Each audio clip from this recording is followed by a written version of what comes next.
서울의 심장부 강씨 가문의 저택은 별들로 가득 찬 밤하늘처럼 빛나고 있었다. 아우라그룹 창립 기념 파티는 대한민국의 정재계를 움직이는 인물들로 가득 차 있었고, 그들의 웃음소리와 잔 부딪히는 소리는 수정 샹들리에의 불빛 아래 공허하게 울려 퍼졌다.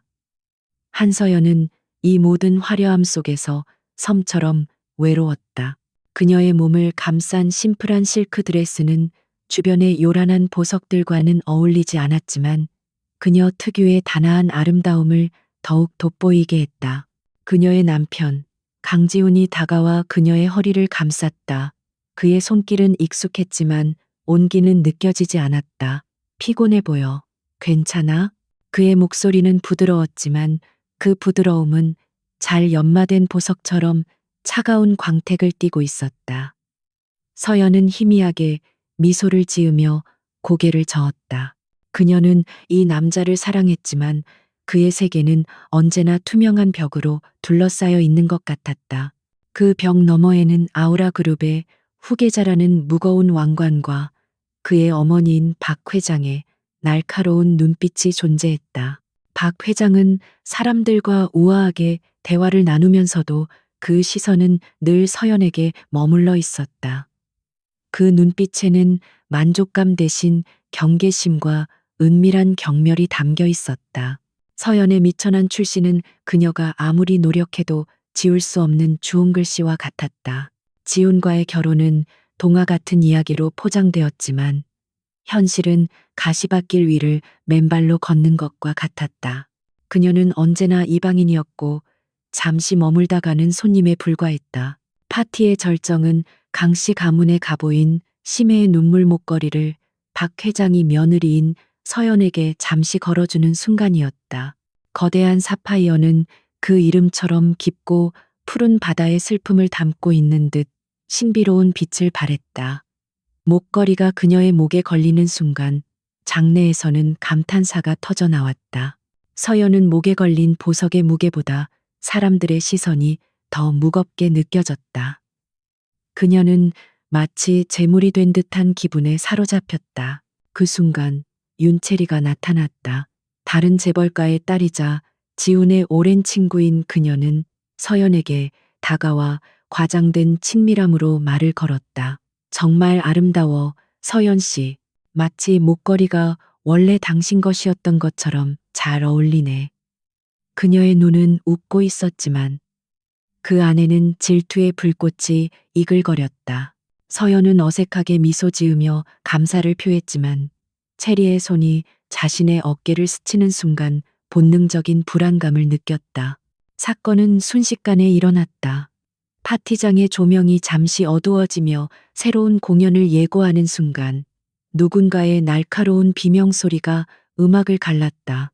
불이 다시 켜졌을 때 모든 시선은 한 곳으로 쏠렸다.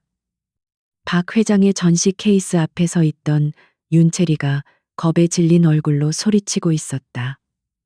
목걸이가 심해의 눈물이 사라졌어요. 그 말은 폭탄처럼 파티장에 퍼져나갔고 웅성거림은 순식간에 공포와 의심으로 변했다. 모든 것이 혼란스러운 와중에 박 회장의 차가운 목소리가 군중을 꿰뚫었다. 그녀는 다른 곳은 쳐다보지도 않고 곧장 서연을 향해 걸어왔다. 그녀의 눈은 얼음처럼 차가웠고 그 안에는 이미 확신에 찬 분노가 담겨 있었다. 내 짓이지?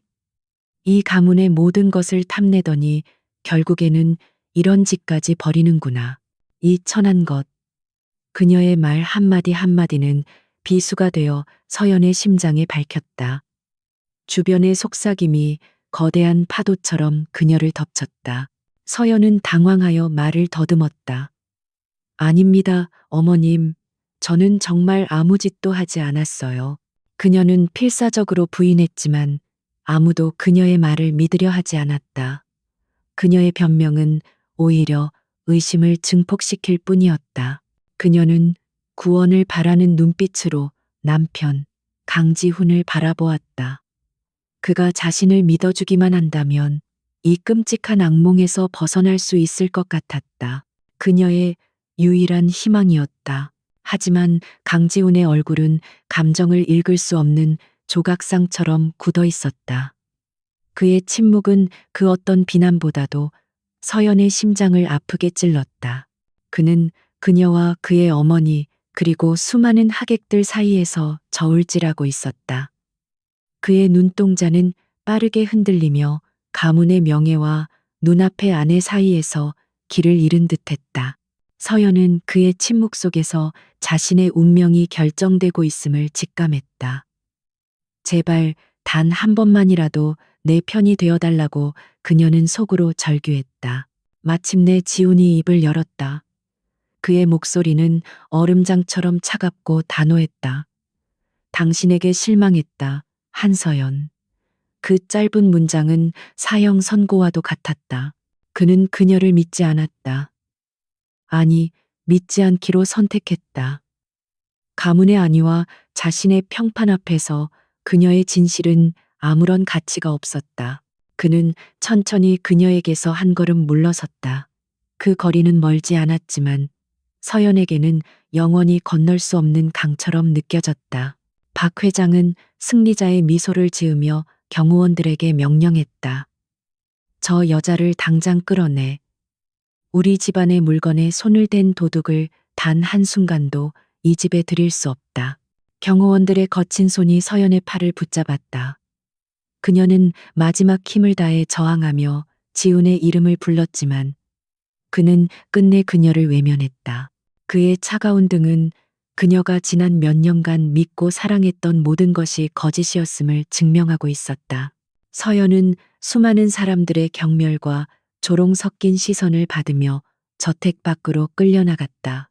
그녀가 사랑했던 남자는 그녀를 지켜주지 않았고 그녀가 가족이라 믿었던 사람들은 그녀를 나락으로 밀어 넣었다. 무거운 저택의 문이 그녀의 등 뒤에서 굉음을 내며 닫혔다. 그 순간 하늘이 무너지는 것처럼 장대비가 쏟아지기 시작했다. 차가운 빗줄기는 그녀의 얇은 드레스를 순식간에 적셨지만 심장이 얼어붙는 듯한 고통에 비하면 아무것도 아니었다. 그녀는 텅 빈 거리, 쏟아지는 빛 속에 홀로 서 있었다. 화려했던 파티장의 불빛은 이제 그녀를 조롱하는 듯 멀게만 느껴졌다. 눈물과 빗물이 뒤섞여 뺨을 타고 흘러내렸다. 그녀는 모든 것을 잃었다. 사랑, 명예, 그리고 자신의 이름까지도. 춥고 외로운 어둠 속에서 그녀는 굳게 주먹을 쥐었다. 굴욕과 배신감으로 타오르는 불길이 그녀의 영혼을 집어삼키고 있었다. 언젠가 반드시 오늘 밤의 진실을 밝혀내고 자신을 짓밟은 모든 이들에게 대가를 치르게 하리라. 그 맹세는 빗소리에 묻혀 사라졌지만 그녀의 심장에는 깊이 새겨졌다. 3년 후 파리의 말에 지구 예술가들의 숨결이 깃든 좁은 골목길에 위치한 작은 아틀리에 안은 보석의 차가운 빛과 한 여인의 뜨거운 열정으로 가득 차 있었다. 세상은 그녀를 엘라라라고 불렀다. 상처 입은 과거를 잿더미 속에 묻고 재능이라는 불꽃으로 다시 태어난 한서연의 새로운 이름이었다. 그녀는 더 이상 억울함에 눈물 흘리던 연약한 여인이 아니었다. 섬세하지만 강인한 손끝으로 금속을 어루만지고 원석을 깎아내며 그녀는 자신의 고통과 희망을 세상에 단 하나뿐인 예술 작품으로 빚어내고 있었다. 그녀의 디자인은 파리 사교계에 신선한 충격을 안겨주었다. 단순히 화려함을 넘어 모든 작품에는 깊은 서사가 담겨 있었다. 슬픔을 머금은 듯한 푸른빛의 아쿠아마린, 불굴의 의지를 상징하는 붉은 루비, 그리고 순수하지만 꺾이지 않는 영혼을 닮은 다이아몬드. 그녀의 보석들은 착용하는 이의 마음을 울리는 힘을 지니고 있었다. 엘라라라는 이름은 곧 신비와 천재성의 동의어가 되었고 그녀의 작품을 소유하는 것은 상류층 사이에서 최고의 명예로 여겨졌다. 하지만 서연은 결코 대중 앞에 모습을 드러내지 않았다. 그녀는 철저히 자신을 숨겼고 오직 작품으로만 세상과 소통했다. 과거의 상처는 깊은 흉터로 남아 낯선 이들의 시선과 불필요한 관심으로부터 그녀를 움츠러들게 만들었다. 그녀의 유일한 안식처는 오직 보석들이 내뿜는 순수한 빛과 망치 소리만이 울려 퍼지는 이 작은 작업실 뿐이었다. 그녀는 이곳에서 과거의 한서연을 죽이고 미래의 엘라라를 창조하고 있었다. 그러던 어느 날 그녀의 아틀리에에 예고 없이 한 남자가 찾아왔다. 그의 이름은 이민준, 세계적인 보석 감정사이자 파리와 서울의 아트 갤러리를 소유한 인물이었다. 그는 엘라라의 작품에 매료되어 수소문 끝에 이곳까지 찾아온 것이었다. 민주는 작업에 몰두하고 있는 서연의 모습에서 눈을 떼지 못했다. 슬픔과 강인함이 공존하는 그녀의 눈빛, 그리고 원석을 다루는 경건하기까지 한 그녀의 손길에서 그는 평범한 디자이너가 아닌 한 사람의 영혼을 보았다. 민주는 조심스럽게 자신을 소개하며 그녀의 작품에 대한 깊은 존경심을 표했다. 그는 다른 고객들처럼 작품의 가격이나 희소성을 묻지 않았다. 대신 그는 작품에 담긴 의미와 철학에 대해 질문했다. 이 목걸이의 이름은 침묵의 비명이군요. 어떤 감정을 담아내고 싶었습니까? 그의 진지한 질문에 서연은 처음으로 경계심을 풀고 그를 마주 보았다. 그녀의 작품에 담긴 고통의 언어를 이해해주는 사람을 만난 것은 처음이었다. 그 만남을 계기로 서연과 민주는 단순한 디자이너와 감정사를 넘어 예술적 영감을 나누는 동반자가 되었다. 민주는 서연에게 더 넓은 세상을 보여주었다. 그는 그녀를 데리고 전 세계의 희귀한 원석 시장을 방문했고 전설적인 보석 장인들을 소개해 주었다. 그의 도움으로 서연의 재능은 더욱 눈부시게 피어났고 엘라라라는 브랜드는 유럽을 넘어 세계 시장으로 뻗어나갈 준비를 마쳤다. 민주는 그녀의 곁에서 묵묵히 그녀를 지켜보며 그녀의 눈동자 깊은 곳에 숨겨진 슬픔의 정체를 어렴풋이 짐작하고 있었다. 그는 그녀가 왜 그토록 자신의 과거를 숨기려 하는지 묻지 않았다. 대신 그는 그녀가 스스로 상처를 치유하고 세상 밖으로 걸어 나올 수 있도록 조용히 기다려 주었다. 그는 그녀의 재능이 작은 아틀리에에 갇혀 있기에는 너무나 위대하다는 것을 알고 있었다. 어느 날 저녁, 센 강변을 함께 걷던 민준이 조심스럽게 입을 열었다. 서울국제 주얼리 페어에 당신의 작품을 출품하는 것이 어떻겠습니까?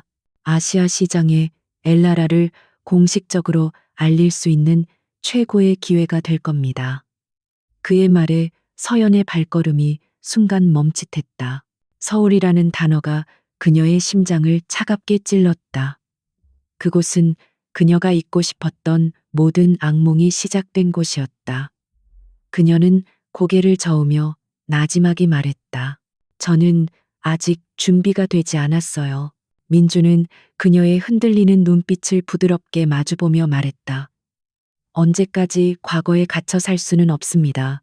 서연 씨. 당신의 재능은 더 큰 세상에서 빛나야 합니다.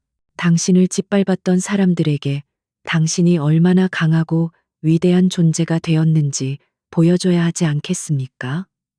도망치는 것은 그들이 원하는 것일 뿐입니다. 진정한 복수는 당신의 성공으로 그들을 압도하는 것입니다. 그의 목소리에는 흔들림 없는 믿음과 따뜻한 격려가 담겨 있었다. 그의 말은 서연의 마음 깊은 곳을 울렸다. 지난 3년간 그녀는 복수를 다짐했지만 정작 그 방법을 몰라 방황하고 있었다. 그녀는 파리라는 도피처에 숨어 자신의 상처를 핥고 있었을 뿐 진정으로 과거와 맞서 싸울 용기는 내지 못했다. 민준의 말은 그녀에게 새로운 길을 제시해 주었다. 그래, 도망치는 것은 패배자들이나 하는 짓이다. 자신을 증명하는 것, 자신의 이름과 재능으로 그들의 오만함을 무너뜨리는 것. 그것이야말로 가장 완벽한 복수였다. 며칠 밤낮으로 고민하던 서연은 마침내 결심을 굳혔다. 그녀는 더 이상 과거의 망령에 쫓기지 않을 것이다. 자신의 발로 당당히 그 지옥으로 다시 걸어 들어가 자신을 내쫓았던 바로 그곳에서 자신의 왕국을 건설할 것이다. 그녀는 민준을 찾아가 단호한 목소리로 말했다. 서울로 가겠습니다. 그리고 엘라라의 이름으로 그들에게 제 존재를 똑똑히 보여주겠습니다. 그녀의 눈빛은 더 이상 슬픔에 젖어 있지 않았다. 그 안에는 복수의 여신처럼 차갑고도 뜨거운 불꽃이 타오르고 있었다. 서울 국제 주얼리 페어가 열리는 코엑스 전시장은 전 세계에서 모여든 보석들의 빛으로 가득한 전쟁터와 같았다. 업계의 거물들, 부유한 수집가들, 그리고 날카로운 안목을 가진 비평가들이 뒤섞여 미래의 트렌드를 예측하고 새로운 스타의 탄생을 목격하기 위해 분주하게 움직였다. 그 중심에는 단연코 대한민국 주얼리 업계의 제왕, 아우라 그룹의 거대하고 화려한 부스가 자리 잡고 있었다. 황금빛 조명 아래 수십억 원을 호가하는 다이아몬드 컬렉션이 위압적인 광채를 뿜어내며 방문객들의 넋을 빼놓고 있었다. 하지만 올해의 진짜 주인공은 다른 곳에 있었다. 전시장 한쪽 구석, 미니멀한 디자인의 작은 부스 앞은 발 디딜 틈 없이 붐비고 있었다. 화려한 장식 대신 짙은 벨벳 배경 위로 단 몇 점의 작품만이 조명을 받고 있었다. 그곳이 바로 파리에서 혜성처럼 등장한 신비의 디자이너 엘라라의 공간이었다. 그녀의 작품들은 아우라의 것과는 완전히 달랐다. 거대함으로 압도하는 대신 섬세한 서사와 독창적인 디자인으로 보는 이의 감성을 파고들었다. 아우라 그룹의 젊은 CEO 강지우는 자신의 부스에서 보고를 받으며 미간을 찌푸렸다. 며칠째 업계 관계자들의 입에 오르내리는 엘라라라는 이름이 심기를 건드리고 있었다. 고작 신진 디자이너 하나 때문에 아우라가 받아야 할 스포트라이트를 빼앗기고 있다는 사실이 그의 자존심을 상하게 했다. 그는 비서에게 냉담하게 물었다. 그 엘라라라는 디자이너 도대체 어떤 사람이길래 이렇게 소란스러운 거지? 직접 내 눈으로 확인해야겠군. 그는 몇몇 임원들을 대동하고 엘라라의 부스를 향해 걸어갔다. 그의 등장에 인파가 홍해처럼 갈라졌다. 사람들은 경애와 호기심이 뒤섞인 눈으로 그를 쳐다봤다. 지우는 애써 무심한 표정을 지으며 엘라라의 작품들을 훑어보았다. 그리고 그의 발걸음이 멈췄다. 그의 눈이 쇼케이스 중앙에 놓인 하나의 목걸이에 고정되었다. 제2의 심장이라는 이름의 작품이었다. 불에 타버린 잿더미 속에서 피어난 희망처럼 검은 다이아몬드와 붉은 스피넬이 뒤엉켜 강렬하면서도 슬픈 아름다움을 발산하고 있었다. 그는 자신도 모르게 감탄사를 내뱉을 뻔했다. 디자인은 대담했고 세공은 완벽했으며 무엇보다 작품에 담긴 스토리가 심장을 관통하는 듯했다. 이런 엄청난 재능을 가진 디자이너가 지금껏 무명이었다는 사실이 믿기지 않았다. 질투와 경계심이 그의 마음속에서 동시에 피어올랐다. 그는 이 디자이너를 만나야만 했다. 그녀를 자신의 편으로 만들거나 혹은 철저히 짓밟아 아우라의 미래에 위협이 되지 않도록 만들어야 했다. 그는 부스 안쪽에서 고객과 대화를 나누고 있는 디자이너의 뒷모습을 바라보았다. 우아하게 빗어넘긴 머리, 군더더기 없이 딱 떨어지는 검은색 정장. 그녀의 몸짓 하나하나에는 기품과 자신감이 넘쳤다. 지훈은 부드러운 사업가의 미소를 지으며 그녀에게 다가갔다. 엘라라 디자이너님이십니까? 아우라 그룹의 강지훈입니다. 작품들이 정말 인상적이군요. 그의 목소리는 매력적이었지만 그 안에는 상대를 평가하고 지배하려는 의도가 숨겨져 있었다. 여인이 천천히 돌아섰다. 그리고 그 순간 강지훈의 세상은 무너져 내렸다. 그의 얼굴에서 모든 표정이 사라지고 잘 훈련된 사업가의 가면이 산산조각 났다. 그의 눈동자는 지진을 만난 듯 격렬하게 흔들렸다. 그의 눈앞에 서 있는 사람은 낯선 천재 디자이너가 아니었다. 3년 전 그가 도둑으로 몰아 차가운 빛 속으로 무참히 내쫓았던 그의 아내 한서연이었다. 하지만 그녀는 그가 알던 한서연이 아니었다. 그의 눈치를 보며 불안에 떨던 연약한 여인의 모습은 온데간데 없었다. 그녀의 눈빛은 깊이를 알 수 없는 호수처럼 차갑고 고요했다. 그 안에는 어떠한 원망이나 슬픔도 담겨 있지 않았다. 오직 상대를 꿰뚫어 보는 듯한 날카로운 지성과 완벽한 자기 통제만이 존재했다. 그녀는 마치 처음 보는 사람을 대하듯 예의 바르지만 차가운 미소를 지으며 가볍게 고개를 숙였다. 만나 뵙게 되어 영광입니다. 강지훈 대표님. 그녀의 목소리는 지훈의 기억 속에 있던 것보다 한 톤 낮고 단단했다. 그 목소리가 자신의 이름을 부르는 순간 지훈은 심장이 얼어붙는 것 같았다. 어떻게 그녀가 여기에? 그리고 어떻게 저런 모습으로 변할 수 있었단 말인가? 그의 머릿속은 수만 가지 질문으로 폭발할 것 같았지만 그의 입술은 떨어지지 않았다. 그는 마치 유령이라도 본 사람처럼 그 자리에 얼어붙어 아무 말도 할 수 없었다. 서연은 그의 충격을 즐기기라도 하듯 여유롭게 그를 관찰했다. 그녀는 이 순간을 3년간 매일 밤 꿈꿔왔다. 그가 자신의 앞에서 무너지는 순간을, 그의 오만한 세상에 균열이 가는 순간을. 그녀는 다시 한번 사무적인 목소리로 말했다. 제 작품에 관심을 가져주셔서 감사합니다. 혹시 특별히 마음에 드시는 작품이라도 있으신가요? 아우라 그룹의 대표님께서 직접 방문해 주셨으니 특별히 안내해 드리겠습니다. 그녀의 말에는 가시 돋친 친절함이 배어 있었다. 그녀는 그들의 과거를 철저히 부정하며 그를 완벽한 타인으로 대하고 있었다. 그 어떤 비난이나 욕설보다도 그 완벽한 무시가 강지훈의 자존심을 산산조각 내고 있었다. 강지훈은 며칠 밤낮으로 악몽에 시달렸다. 전시장에서 마주친 한서연의 얼굴, 아니 엘라라의 얼굴이 그의 뇌리에서 떠나지 않았다. 그 차갑고 무심했던 눈빛은 그가 알던 과거의 아내와는 완전히 다른 사람이었다. 그녀의 변신은 충격을 넘어 공포에 가까웠다. 3년 전 비에 젖어 쫓겨나던 가녀린 모습은 흔적도 없이 사라지고 그 자리에는 누구도 쉽게 넘볼 수 없는 견고한 성벽을 두른 여왕이 서 있었다. 그가 버린 돌멩이가 어느새 날카로운 비수가 되어 자신의 심장을 겨누고 있었다. 그는 자신의 집무실에서 밤을 새우며 비서가 가져온 엘라라에 대한 조사 보고서를 읽고 또 읽었다. 보고서는 놀라움의 연속이었다. 파리에서 무명으로 시작해 불과 2년 만에 유럽 사교계를 뒤흔든 천재 디자이너.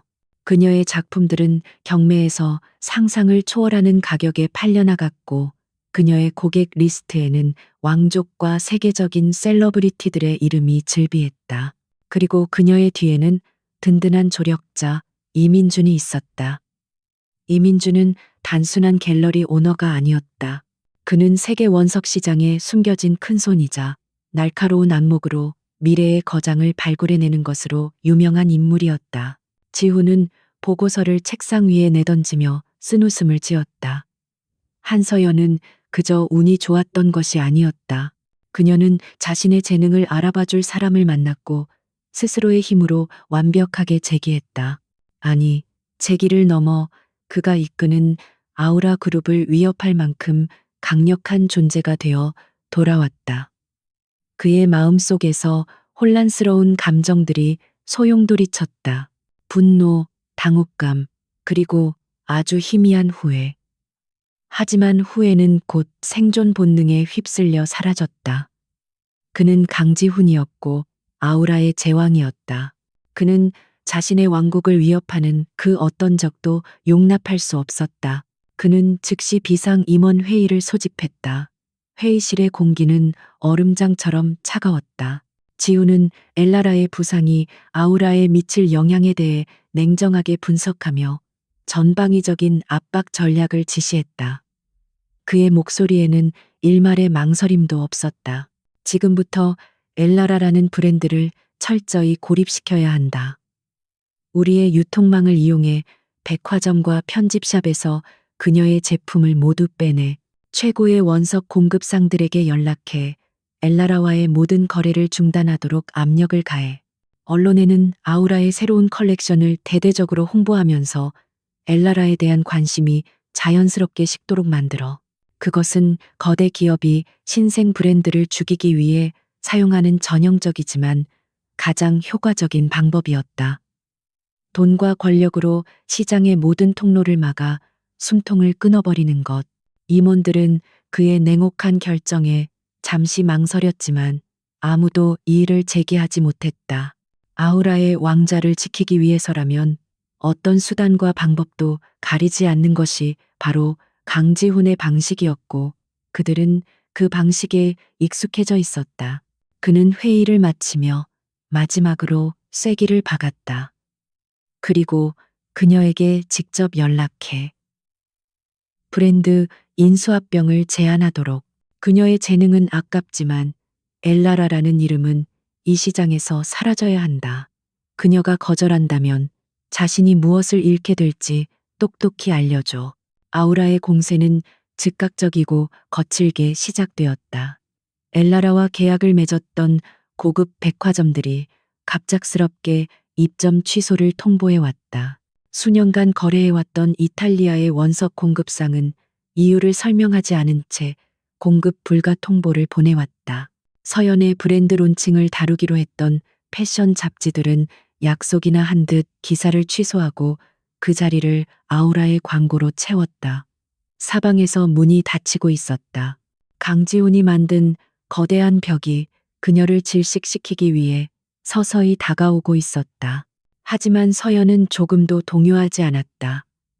이 모든 것은 그녀가 서울로 돌아오기로 결심했을 때부터 이미 예상했던 시나리오였다.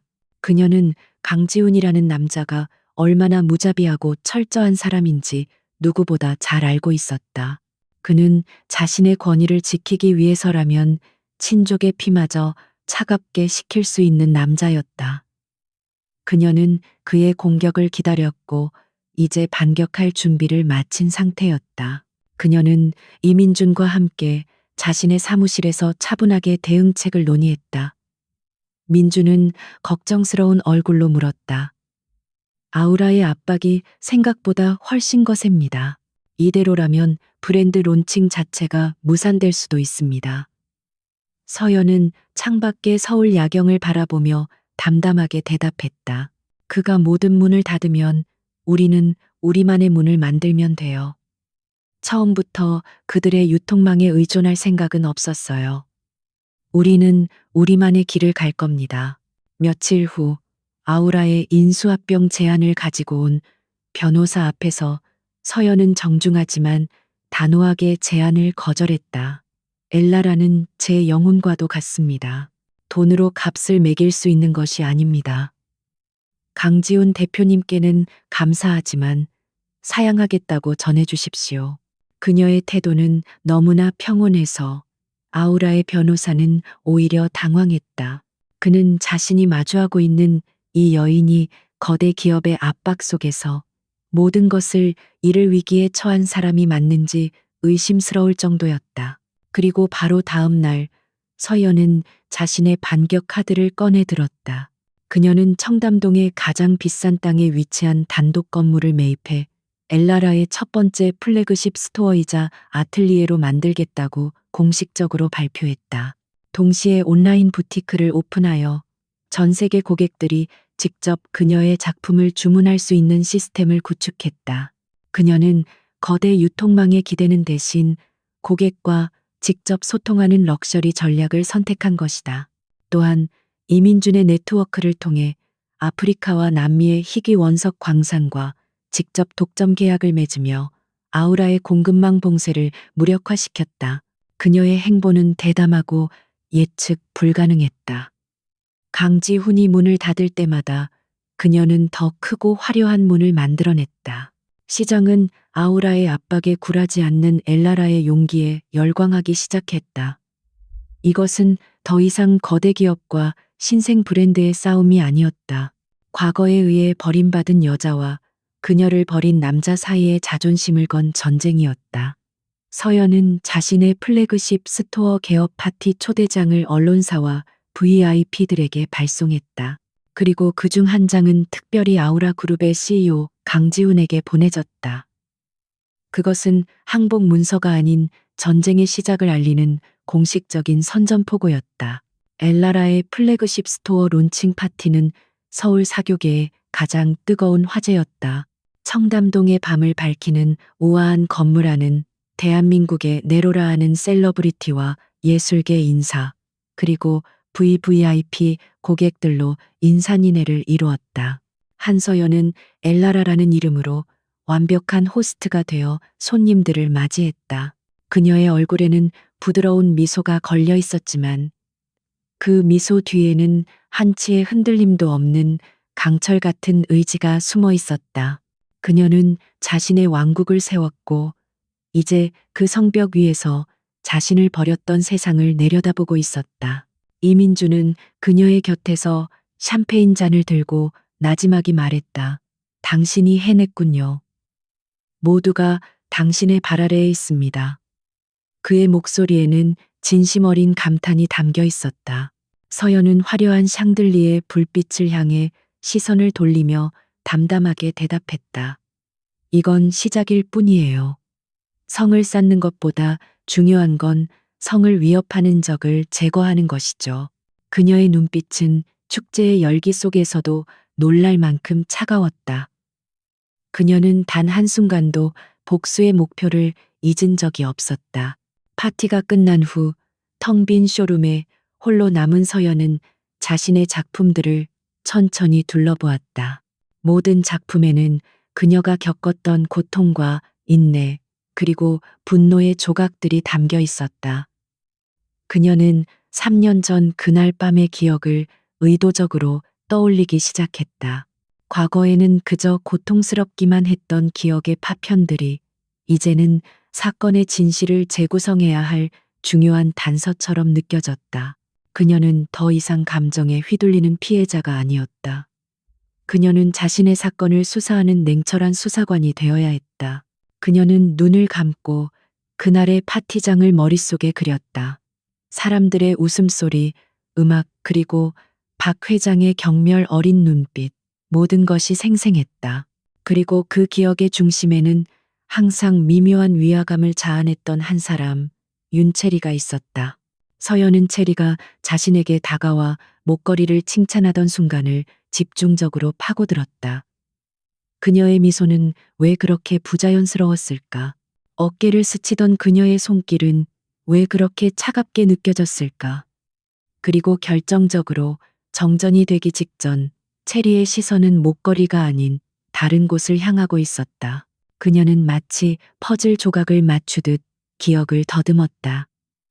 정전 직전 윤체리는 박 회장과 눈을 마주쳤던 것 같다. 아주 짧은 순간이었지만 그들의 눈빛 교환에는 단순한 안부를 넘어선 어떤 신호 같은 것이 담겨 있었다. 그리고 불이 켜졌을 때 비명을 지르며 목걸이가 사라졌다고 외친 사람도 바로 윤체리였다. 너무나 연극적이고 과장된 몸짓이었다. 당시에는 경황이 없어 알아차리지 못했지만 이제 와서 돌이켜보니 모든 것이 의심스러웠다. 그녀는 누군가에 의해 정교하게 짜인 함정에 빠졌던 것이다. 다음 날 서연은 이민준에게 자신의 추리를 털어놓았다. 제가 누명을 쓴 것이 확실해요. 그리고 그 배후에는 윤체리가 있어요. 하지만 심증만으로는 아무것도 할 수 없죠. 물증이 필요해요. 민주는 그녀의 말을 진지하게 들으며 고개를 끄덕였다. 그는 이미 서연의 과거에 대해 모든 것을 짐작하고 있었다. 3년 전 강씨 가문에서 일했던 사용인들을 찾아야 합니다. 분명 그날 밤 무언가를 보거나 들은 사람이 있을 겁니다. 하지만 쉽지 않을 겁니다. 강씨 가문이 입막음을 위해 거액의 돈을 썼거나 협박을 했을 가능성이 높습니다. 그들의 조사는 그렇게 비밀리에 시작되었다. 민주는 자신의 인맥을 총동원해 3년 전 강씨 가문의 고용인 명단을 입수했다. 명단에는 수십 명의 이름이 적혀 있었다. 대부분은 이미 뿔뿔이 흩어져 연락처조차 찾기 힘들었다. 서연과 민주는 리스트의 이름들을 하나씩 지워나가며 연락이 닿는 사람들에게 조심스럽게 접근했다. 하지만 대부분의 사람들은 3년 전 그날 밤이라는 말만 나와도 질겁하며 전화를 끊어버렸다. 그들에게 강씨 가문은 여전히 두려움의 대상이었다. 시간은 속절없이 흘러갔고 조사는 좀처럼 진전을 보이지 않았다. 서연은 초조해졌지만 결코 포기하지 않았다. 그녀는 낮에는 완벽한 디자이너 엘라라로, 밤에는 진실을 추적하는 탐정으로 살았다. 그러던 어느 날 한 가지 단서가 발견되었다. 명단에 있던 수많은 이름들 중 유독 한 사람의 퇴직금과 경력이 석연치 않았다. 박 회장의 개인 시중을 들던 젊은 하녀 김미영이었다. 그녀는 사건 직후 갑자기 고향으로 내려간다며 일을 그만두었고 다른 사람들에 비해 월등히 많은 퇴직금을 받아갔다. 서연과 민주는 그녀의 행적을 추적하기 시작했다. 수소문 끝에 그녀가 경상북도의 한 작은 시골 마을에서 조용히 살고 있다는 것을 알아냈다. 그곳은 서울에서 차로 몇 시간을 달려야 하는 외진 곳이었다. 서연은 직감했다. 그 하녀, 김미영이 사건의 진실을 알고 있는 유일한 열쇠일지도 모른다는 것을. 그녀는 모든 일정을 취소하고 다음날 새벽 민준과 함께 그 마을로 향했다. 차가운 새벽 공기를 가르며 달리는 차 안에서 서연은 굳게 입을 다물었다. 3년간 묻혀있던 진실의 문이 아주 조금씩 삐걱거리며 열리고 있었다. 문 너머에 무엇이 기다리고 있든 그녀는 마주할 준비가 되어 있었다. 엘라라의 브랜드는 론칭과 동시에 폭발적인 반응을 얻었다. 한서연의 디자인은 단순한 장신구를 넘어 착용자의 내면을 비추는 거울과도 같았다. 그녀의 플래그십 스토어는 단순한 매장이 아닌 예술과 철학이 공존하는 성지처럼 여겨졌다. 사람들은 그녀의 작품을 소유하기 위해 몇 달을 기다리는 것도 마다하지 않았다. 언론은 연일 그녀를 한국 주얼리 업계의 패러다임을 바꾼 혁신가라 칭송하며 찬사를 쏟아냈다. 아우라 그룹의 이름은 서서히 엘라라의 그늘에 가려지고 있었다. 이러한 상황은 강지훈과 윤채리의 심기를 극도로 불편하게 만들었다. 특히 윤채리는 참을 수 없는 모욕감에 휩싸였다. 그녀는 곧 강지훈의 약혼녀가 되어 아우라의 안주인 자리를 차지할 예정이었다. 그런데 3년 전 자신이 직접 진흙탕 속으로 밀어넣었던 한서연이 이제는 감히 자신의 자리를 위협하는 존재가 되어 나타난 것이다. 그녀는 분노에 떨며 강지훈의 집무실을 찾아가 날카롭게 쏘아붙였다. 대체 언제까지 저 여자가 날뛰는 걸 구경만 하고 있을 거예요? 당신이 내쫓은 여자가 당신의 왕국을 비웃고 있는데 자존심도 없어요? 강지훈 역시 마찬가지였다.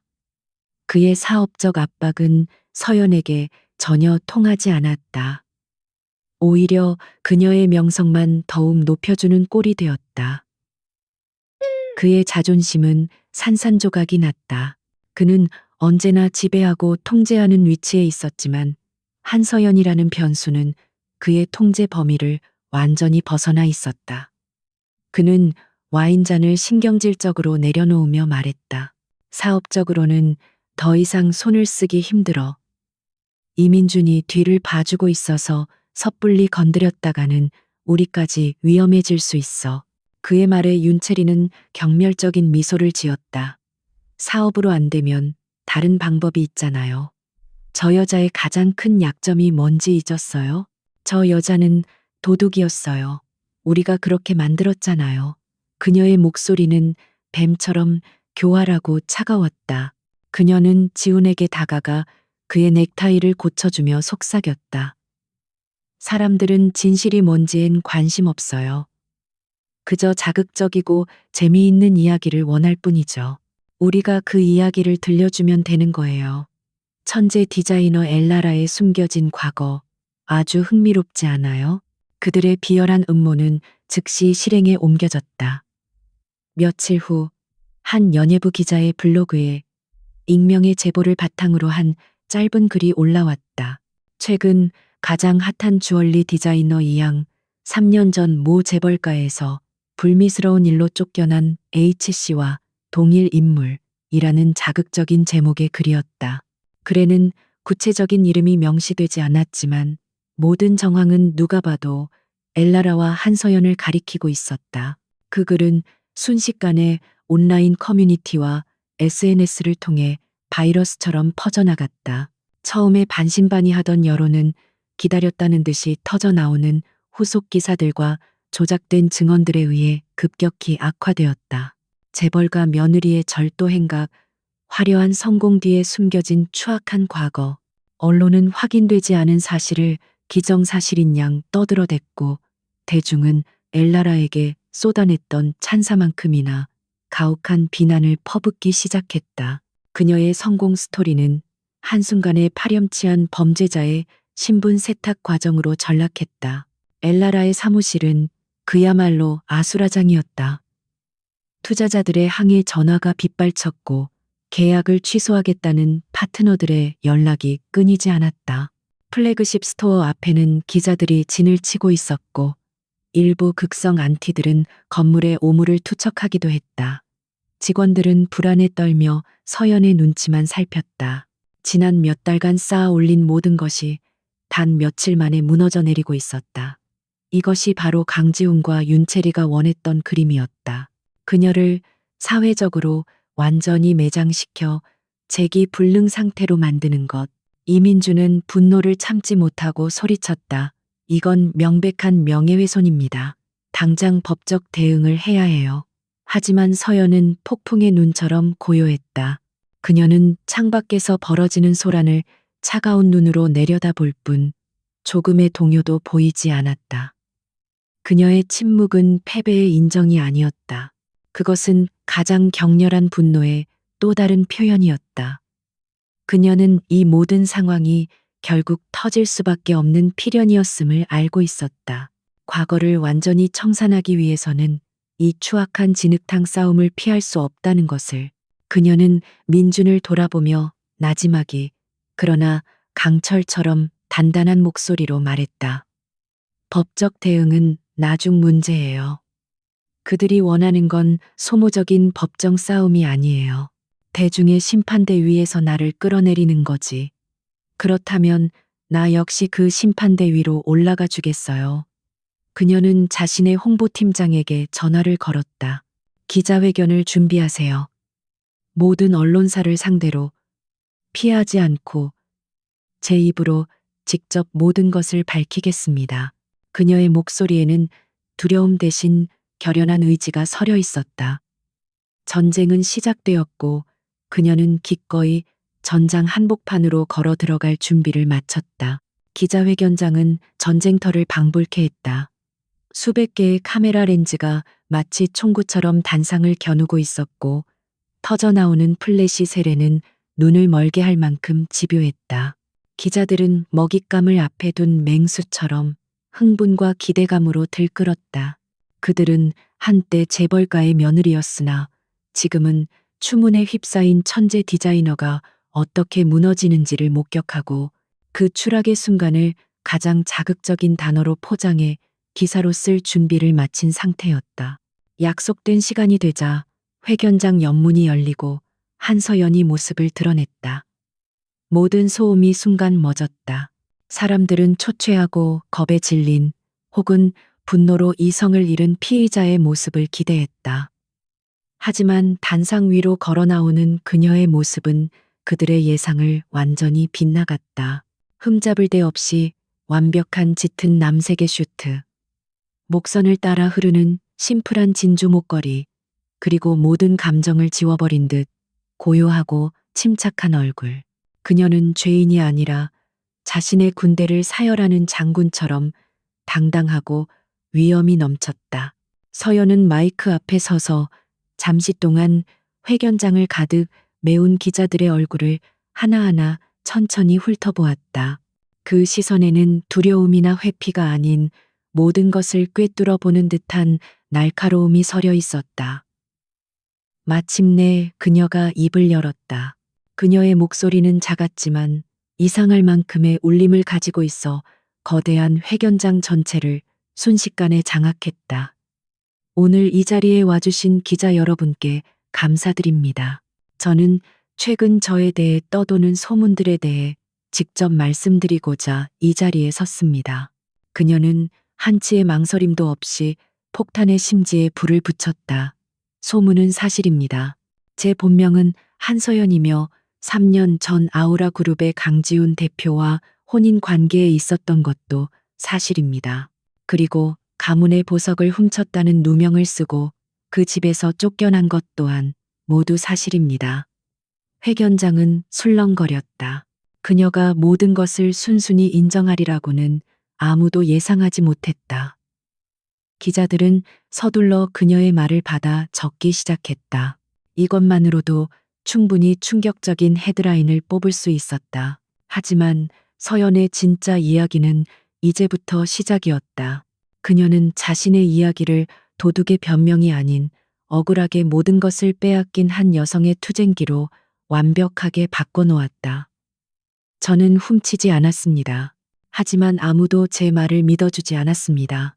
제가 사랑했던 남편은 제 손을 놓았고 제가 가족이라 믿었던 사람들은 저를 거리로 내몰았습니다. 저는 돈도 명예도 이름도 모두 잃은 채 칠흑 같은 어둠 속에 홀로 버려졌습니다. 그녀의 목소리는 담담했지만 그 안에는 뼛속 깊이 사무친 고통과 슬픔이 배어 있어 듣는 이의 마음을 아프게 울렸다. 그녀는 자신의 연약함을 무기로 삼지 않았다. 오히려 그것을 딛고 일어선 자신의 강인함을 이야기했다. 저는 절망 속에서 무너지지 않았습니다. 쫓겨난 그날 밤, 저는 맹세했습니다. 언젠가 반드시 제 자신의 힘으로 일어서서 저를 짓밟았던 세상에 저의 가치를 증명해 보이겠다고 말입니다. 엘라라는 바로 그 맹세의 결과물입니다. 그것은 제 눈물과 땀, 그리고 피로 빚어낸 제 삶 그 자체입니다. 그녀의 이야기는 더 이상 한 개인의 추문이 아니었다. 그것은 역경에 맞서 싸우는 모든 이들에게 보내는 희망과 영감의 메시지가 되어가고 있었다. 기자회견장의 분위기는 완전히 역전되었다. 처음에 조롱과 호기심이 가득했던 눈빛들은 이제 존경과 연민으로 바뀌어 있었다. 그녀는 자신을 피해자로 규정하지 않으면서도 대중이 아우라 그룹이라는 거대 권력에 의해 희생된 약자에게 감정을 이입하도록 교묘하게 유도했다. 그리고 그녀는 마지막 일격을 준비했다. 진실은 언젠가 반드시 밝혀질 것이라 믿습니다. 그리고 저는 그날을 앞당기기 위해 저의 방식으로 싸울 것입니다. 그녀는 바로 그 자리에서 자신의 새로운 컬렉션, 진실을 닫들 발표했다. 화면에는 컬렉션의 메인 작품인 목걸이가 클로즈업 되어 나타났다. 그것은 산산조각 난 거울의 파편들을 재조립한 듯한 전위적인 디자인이었다. 날카로운 파편들 사이사이에는 핏방울을 상징하는 작은 루비들이 박혀 있었고 그 혼돈의 중심에는 어떠한 흠집도 없이 영롱하게 빛나는 단 하나의 푸른 다이아몬드가 자리 잡고 있었다. 이 작품의 이름은 왜곡된 진실입니다. 거짓의 파편들 속에 갇혀 있지만 결코 그 본질의 빛을 잃지 않는 진실을 형상화했습니다. 그녀의 설명이 끝나자 회견장에서는 박수갈채가 터져나왔다. 같은 시각 강지훈과 윤채리는 자신들의 사무실에서 생중계되는 기자회견을 보고 있었다. 윤채리는 분노로 얼굴이 하얗게 질려 소리쳤다. 말도 안 돼. 저 여자가 지금 쇼를 하고 있잖아. 어떻게 저렇게 뻔뻔할 수가 있어. 하지만 강지훈은 아무 말도 하지 않았다. 그는 화면 속에서 당당하게 빛나고 있는 서연의 모습에서 눈을 뗄 수 없었다. 그는 그녀를 완전히 잘못 판단했다. 그녀는 그가 알던 연약한 여인이 아니었다. 그는 상대를 얕잡아 본 대가가 얼마나 끔찍한지를 뼈저리게 느끼고 있었다.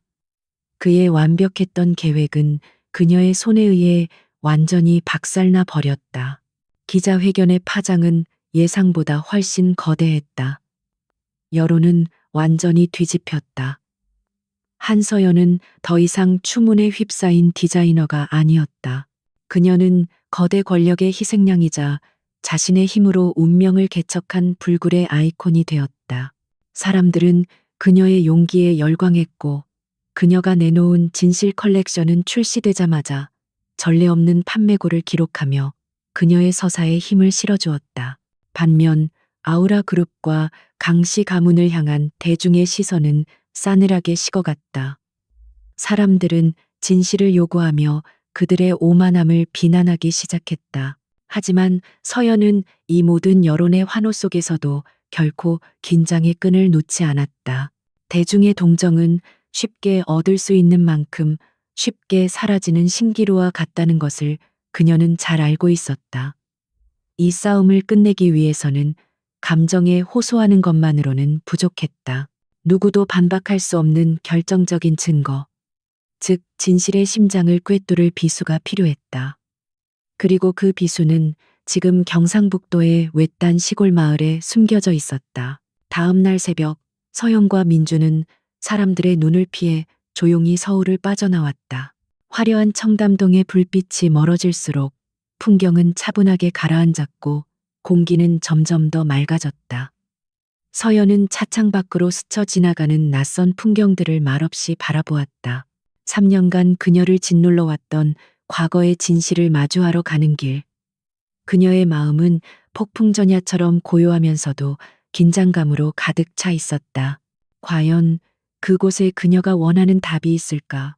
몇 시간의 운전 끝에 그들은 지도에도 잘 나오지 않는 작은 마을에 도착했다. 낡은 집들 사이로 좁은 길이 구불구불 이어져 있었고 시간의 흐름이 멈춘 듯 평화로운 정적이 감돌았다. 수소문 끝에 찾아낸 김미영의 집은 마을 가장 구석진 곳에 자리한 자그마한 초가집이었다.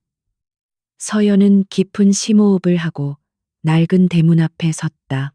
그녀의 손가락이 문을 두드리는 순간 그녀의 심장도 함께 쿵쾅거렸다. 문을 열고 나온 것은 사진에서 본 것보다 훨씬 더 수척하고 불안해 보이는 젊은 여인이었다. 그녀가 바로 김미영이었다. 그녀는 낯선 방문객, 특히 한눈에 봐도 서울에서 온 듯한 세련된 차림의 서연과 민준을 보고 잔뜩 경계하는 눈빛을 보였다. 누구세요?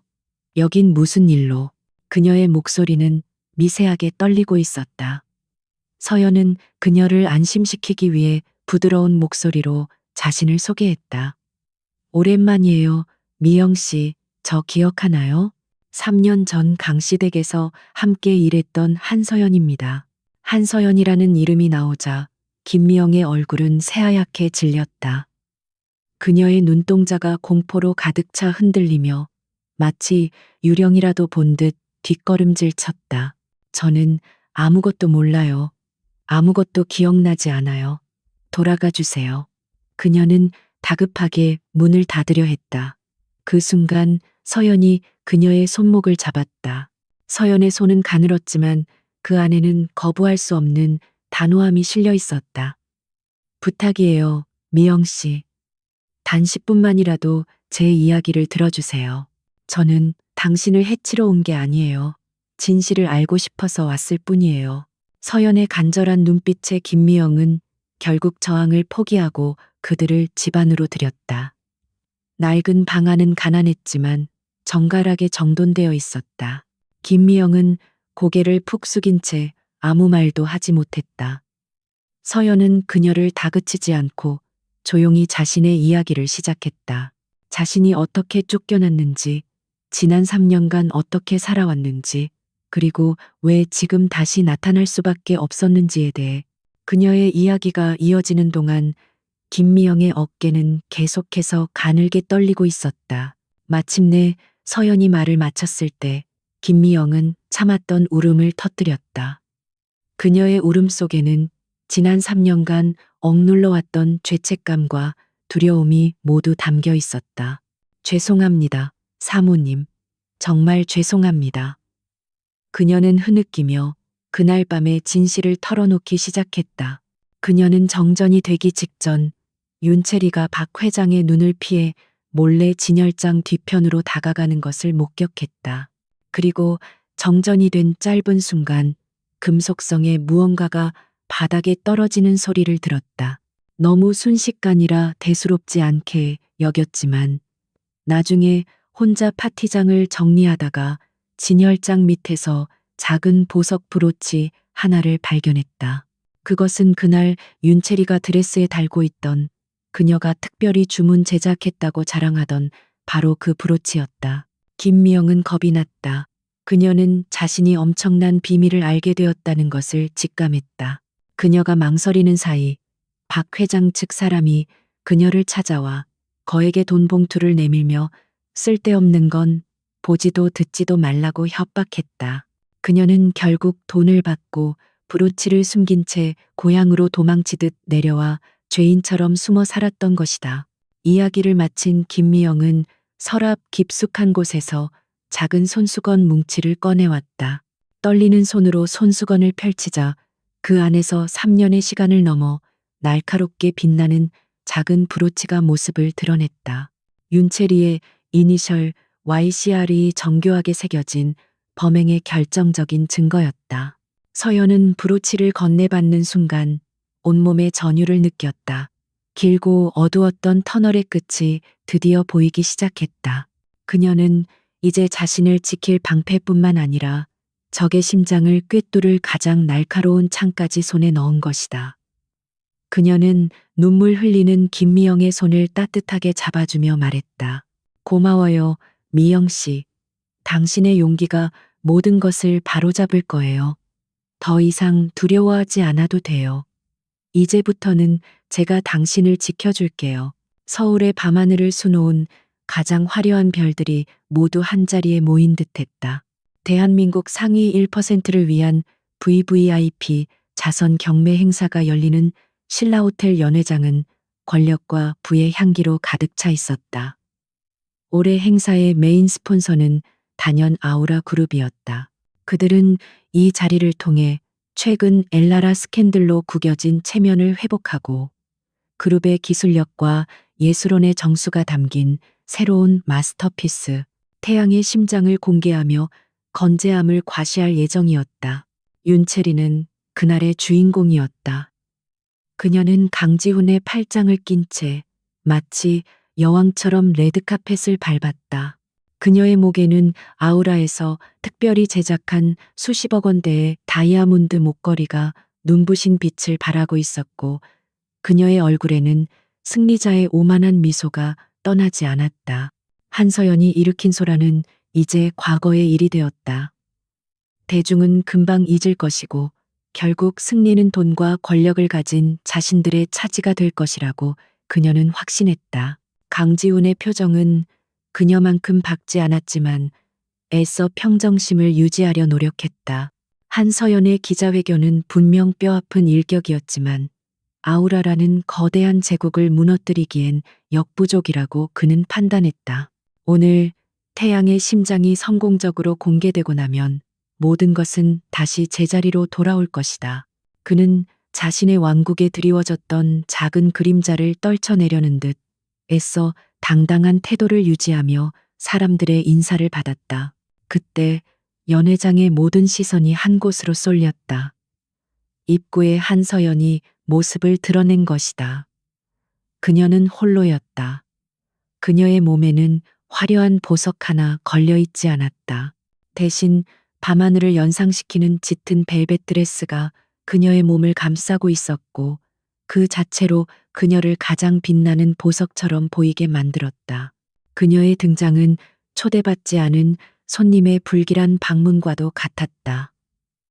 연회장에는 미묘한 긴장감이 흐르기 시작했고 사람들은 앞으로 벌어질 일을 예감하며 숨을 죽였다.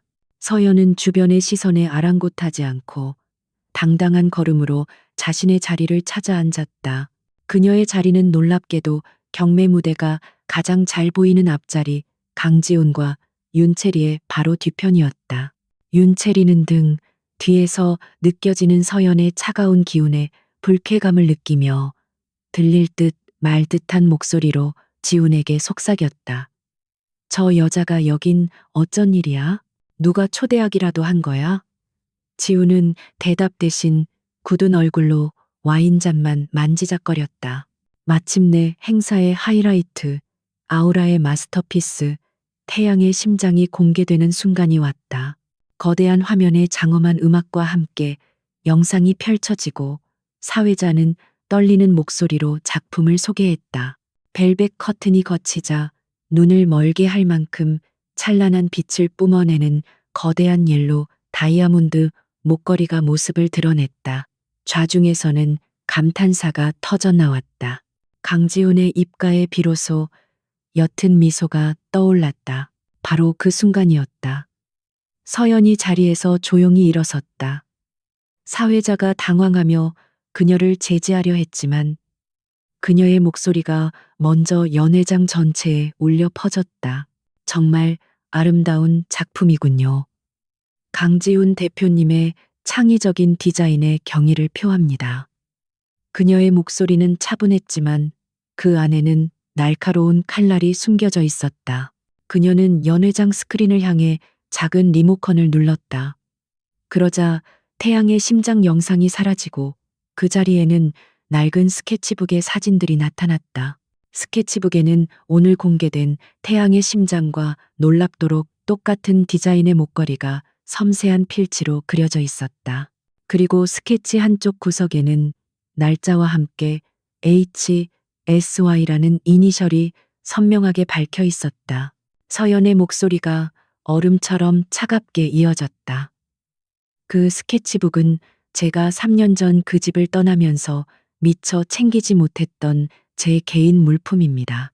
제 아이디어와 영혼이 담긴 디자인을 훔쳐서 자신의 작품인 양 발표하는 기분은 어떠신가요? 강 대표님. 연 회장은 충격으로 얼어붙었다. 표절 스캔들. 그것도 업계의 제왕인 아우라 그룹이 저지른. 이것은 단순한 스캔들을 넘어 그룹의 존립 자체를 뒤흔들 수 있는 치명적인 사건이었다. 강지훈의 얼굴은 하얗게 질렸고 그는 아무런 변명도 하지 못한 채 입술만 파르르 떨었다. 윤채리가 이성을 잃고 소리쳤다. 거짓말. 네가 지금 어디서 감히 음모를 꾸미는 거야. 저건 내 것이 아니야. 그녀의 히스테릭한 반응은 오히려 서연의 주장에 신빙성을 더해 주었다. 서연은 이제 윤채리를 향해 천천히 시선을 돌렸다. 그녀의 눈빛은 분노를 넘어선 깊은 연민과 경멸을 담고 있었다. 음모는 당신이 꾸몄죠, 윤채리 씨.